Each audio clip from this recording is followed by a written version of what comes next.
자, 일본이 조선을 합병한 1910년 이후에 경복궁을 해체하기 시작합니다.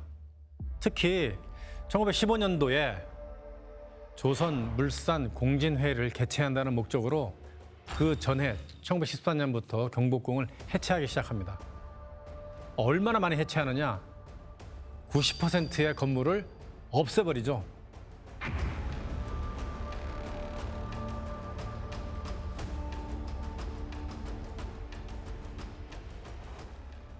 불태서 없애는 게 아니고 우리의 한옥은 어떤 구조를 갖고 있냐면 못질을 하지 않았죠.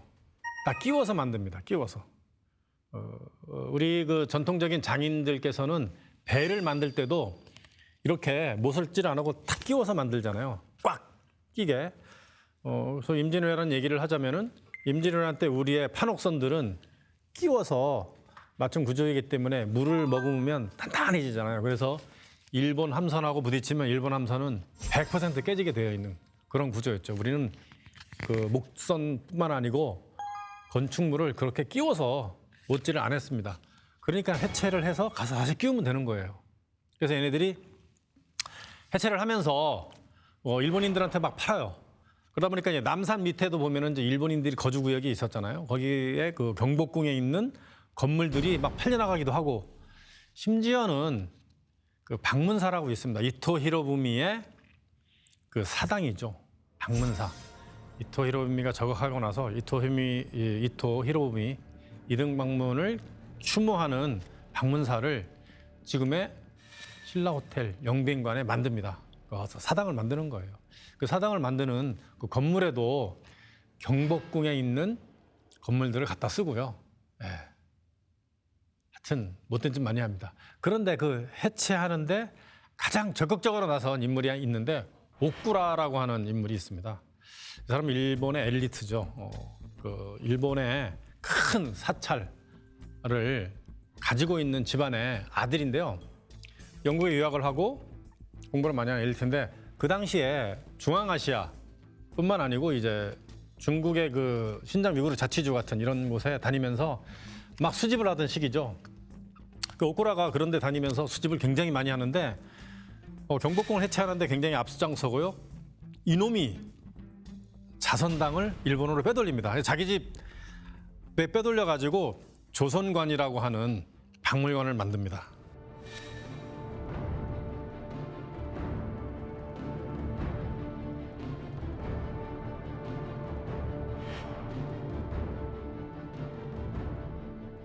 자선당이죠. 자선당 자체를 가져가서 조선관을 만들어요. 그리고 나서 미국에서 온 그 유명한 건축가, 당대 엄청 유명한 건축가 프랭크 라이트를 초대를 합니다. 그 사람은 이제 일본의 제국 호텔을 만들려고 왔다가 오꾸라의 초대를 받아서 아주 신비로운 방에 딱 들어가죠. 매우 추운 겨울날 오꾸라가 초대해서 그 자선당 그 방에 딱 들여보냈는데 갑자기 온도가 완전히 달라지는 거예요. 그래서 프랭크 라이드가 뭐라고 얘기했냐면 아니 이 방은 왜 이렇게 온화한 겁니까? 라고 딱 묻죠. 뭔가 좀 다르다. 온기가 너무 따뜻해서 이게 도대체 어떻게 된 일이냐 했더니 이게 한국 시스템이다 이렇게 얘기했어요. 한국의 난방이다. 그리고 이제 그 난방 시스템을 설명해 줬대요. 뭐 구들에 뭐 깔고 그다음에 불을 떼서 이렇게 뭐 고래를 통과한 열이 그냥 빠져나가는데 이게 따뜻해진다. 뭐 이런 식으로 얘기를 하겠죠. 여기서 굉장히 감동을 받았대요. 이 친구가. 나중에 미국에 돌아가서 마치 자기가 개발한 것처럼 중력 난방 시스템이라고 이름을 붙여가지고 30채의 건물에 적용을 했다고 합니다. 예. 근데 말이죠. 이 오쿠라 하면은 우리 그 문화재를 그 가져간 것으로도 되게 유명합니다. 국립중앙박물관에 가면 금관가야에 이제 왕관이 있는데 모조품이죠. 진품은 오쿠라가 가져갔어요. 근데 오쿠라가 수집한 한 2,000점의 그 중앙아시아뿐만 아니고 여러 가지 그 물건들, 그러니까 유물들이 국립중앙박물관에 있습니다. 한 2,000여 점이에요. 왜냐하면 오꾸라가 여기저기 다니면서 돈도 많이 쓰고 그 자신의 집안에 갖고 있는 그 사찰 관리를 굉장히 소홀하게 해가지고 문제가 많았습니다. 그러니까 이게 뭐냐면 파산될 위기가 있었어요. 그래서 2천여 점을 팔죠. 누구한테 팝니다. 근데 그거를 이제 조선 총독부에 기증을 한 거예요. 그 조선 총독부는 갖고 있다가 우리가 해방이 되잖아요. 해방이 된 다음에 일본으로 가면서 못 가져간 거죠. 그래서 이제 오쿠라 컬렉션에 해당하는 그 2천여 점은 지금 국립중앙박물관에 있는데 그 수장고에 있기도 하고요. 뭐 한두 개 걸려져 있기도 합니다. 이 걸려져 있는 것 중에 그 복희 여화도라고 있습니다. 저도 이제 투르판 신장 위구르 자치주 투르판에 갔는데 거기 보면 이제 그 당시 그 지역의 무덤에 그 복희 여화도를 그 당시 신으로 모셔가지고 이렇게 그러니까 시신이 이렇게 누워 있으면 그 천정에 이렇게 복희 여화도를 하나씩 붙였었거든요. 근데 가장 잘 그려진 게 국립중앙박물관에 놓여져 있습니다. 이게 오쿠라가 수집한 물건이죠. 우리 이제 해외에 나가 있는 어떤 그 유물들이 있죠. 미국이라든가 뭐 일본이라든가 기타 여러 나라에 나가 있는 게 수십만 점이라고 하는데 이를 이제 반납을 굉장히 우린 요구를 많이 하죠. 근데 이것들 2천여 점은 주고 싶어도 그 주인이 누구고 실체가 정확하지 않기 때문에 그냥 우리가 가지고 있습니다.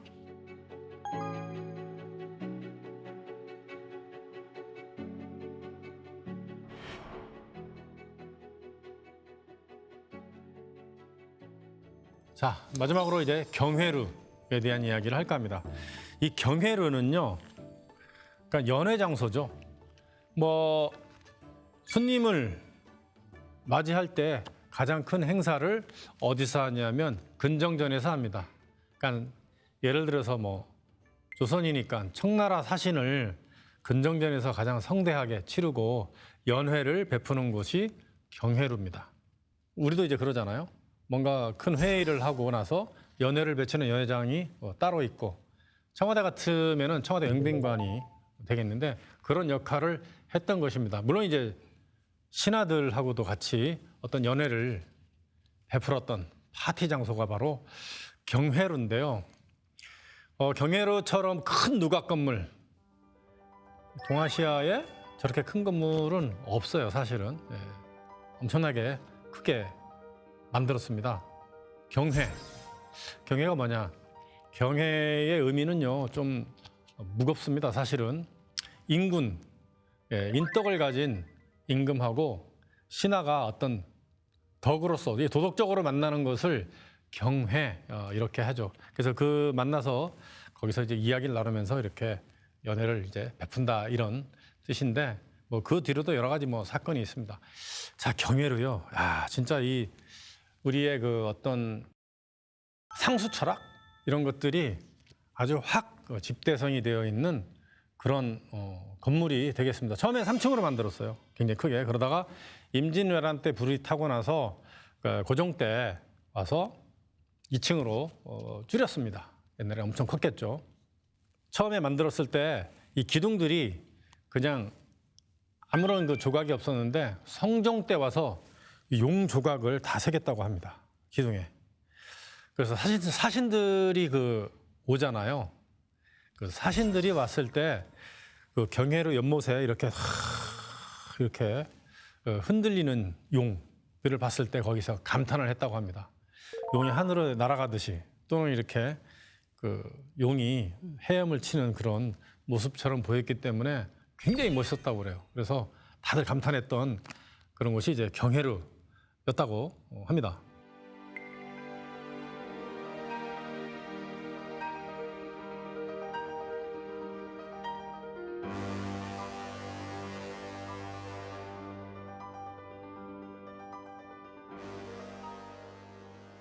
자, 그런데 이제 고종 때 이제 다시 만들면서 그걸 쓰지 않았어요. 없어졌는지 아니면은 그 돌을 쓰지 않는지 모르겠는데 없어졌겠죠.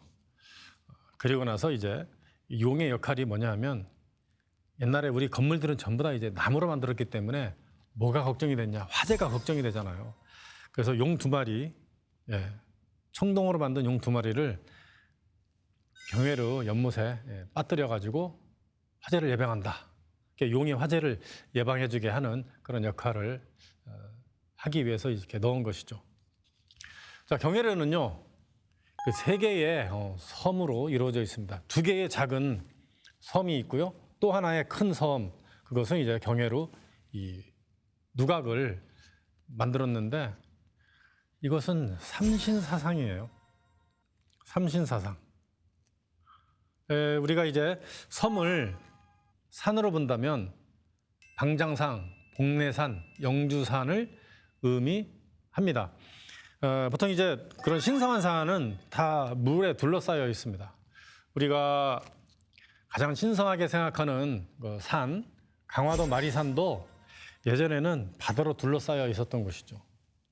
예, 바다로 둘러싸여 있으면서 뾰족하게 솟아있는 돌산, 가장 신성한 산으로 이렇게 치는데 고려가 강화도로 천도를 하잖아요. 그러면서 이제 그 농사지을 땅이 부족했기 때문에 간척 사업하면서 그 섬이 그 큰 섬하고 작은 섬이죠. 이제 그 강화도 마리산은 큰 섬하고 이제 합쳐진 겁니다. 그래서 이제 하나처럼 보이는데 옛날에는 다 분리되어 있었습니다. 제주도 하면은 이제 또 여러 가지 그 신성한 산 해서 신선이 산다 이렇게 얘기했던 산이잖아요. 영주산 이렇게 부르기도 했는데 하여튼 그런 산이에요.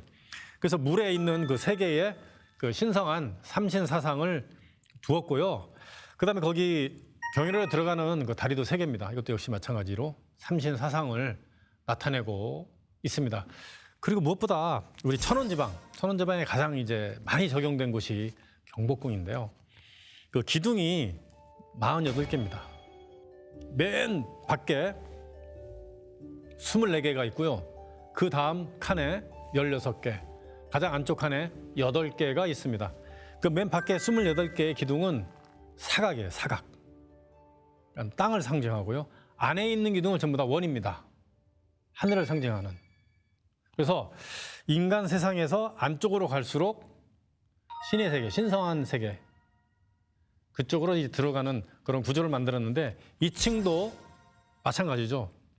2층이야말로 진짜 대단한 이제 구조를 가지고 있는데 가운데 8개의 기둥에 둘러싸이는 부분이 제일 높고요. 12개의 그 방, 그러니까 16개의 기둥으로 둘러싸여 있는 이 구조가 이제 한 뼘 낮고 그러니까 맨 밖에 있는 곳은 또 한 뼘 더 낮습니다.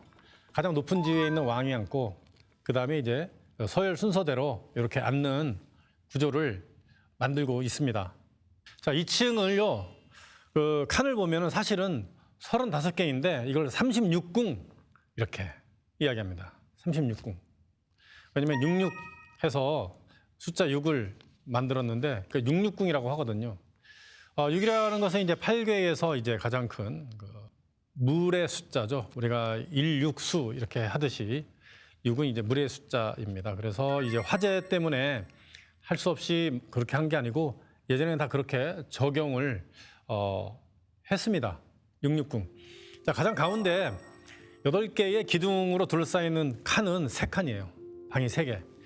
이거를 뭐 삼재 이렇게 얘기하는데 삼재, 3 엘리멘트죠. 가장 기초, 뭐 천지인 삼재 이렇게 얘기하는데 사실은 조선에서는 그걸 대놓고 그것을 삼신이다 이렇게 얘기를 못했습니다. 왜냐하면 유교 철학을 바탕으로 만들어진 국가이기 때문에 이 도교의 이 삼신 사상 뭐 이거를 적용할 수 없었죠. 실제로는 삼신이에요.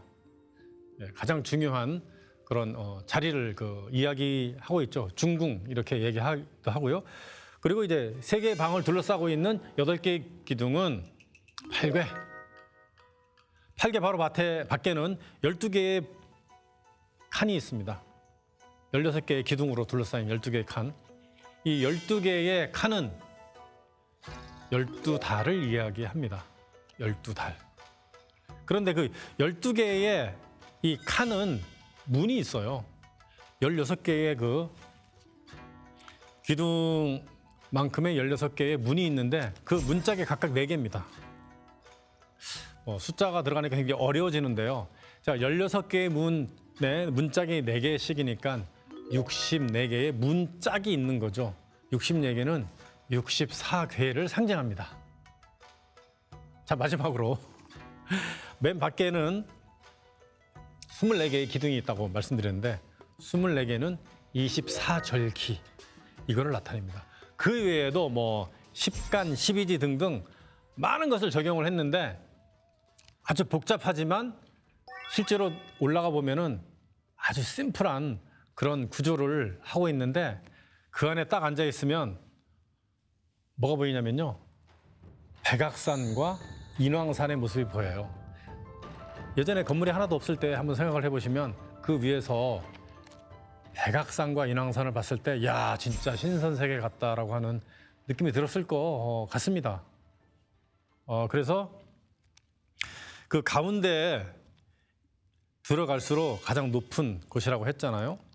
그래서 이제 맨 밖에 있는 기둥, 땅에 인간 세계를 상징하는 곳에서부터 해서 안쪽으로 높은 곳으로 들어갈수록 신의 세계, 신선의 세계로 들어가는 그런 것을 나타내기 위해서 그런 숫자를 적용했습니다. 66, 36궁. 혹시 흥청망청이라는 얘기를 들어보셨죠? 흥청망청. 연산군은 정말 정치를 아는 사람이죠. 매일 아침에 상참에서 신하들을 만나가지고 공부를 하거나 이렇게 하는 것도 안 했고 놀기 바빴습니다. 주색 잡기 하기에 바빴던 사람이 연산군입니다. 그러니까 연산군은요 채홍사들을 고용을 합니다. 채홍사 뭐냐면 전국 각지에 돌아다니면서 그 예쁜 여자들, 그러니까 기생들을 모집하는 역할을 하는 사람들을 고용을 해서 기생들을 뽑아서 궁으로 들일 때 흥청이라고 했어요. 흥청. 이게 왜 흥청이라고 했냐면 이게 일종의 벼슬이에요. 그러니까 청와대 들어갈 때도 마찬가지고 일반인이 들어갈 때 무조건 벼슬이 있어야 되거든요. 7급 공무원이라든가 5급 공무원이라든가 이런 직급이 있어야 되고 모든 사람들이 궁 안에 들어갈 때는 그냥 한 번 들어가서 왕을 만나더라도 무조건 벼슬이 있어야 됐어요. 장금이라는 그 프로 있었죠. 대장금. 대장금도 밖에 그 일반인처럼 있다가 나중에 안에 들어갈 때 그 내의원, 내의원에 그 은여로 들어가잖아요. 그러면서 이제 밥을 하는데 어쨌든 이제 그런 사람들이 들어가려면 이런 벼슬을 받았어야 됐습니다. 제주도엔 또 어떤 사람이 있냐면 김만덕이라고 하는 여자가 있죠. 이 사람도 이제 양반 집안에서 태어났는데 집안이 몰락을 하거든요.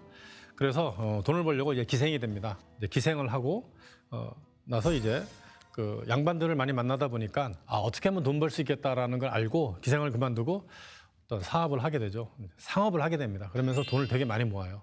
그 제주도가 이제 기근이 와서 굶어 죽을 위기에 이 사람이 재산을 다 털어가지고 쌀을 사가지고 이제 사람들한테 나눠주고 해서 사람들을 많이 구합니다. 임금이 그것을 딱 알고 부르는데 이 사람도 그냥 들어갈 수 없는 거죠. 한 번 들어와서 왕을 만나려면 무조건 벼슬을 주는 거죠. 이 사람도 벼슬을 받고 들어가는데 너의 소원이 무엇이냐 했을 때 금강산을 구경하는 것입니다. 그래서 금강산을 갔다 왔다는 그런 일화가 있고요.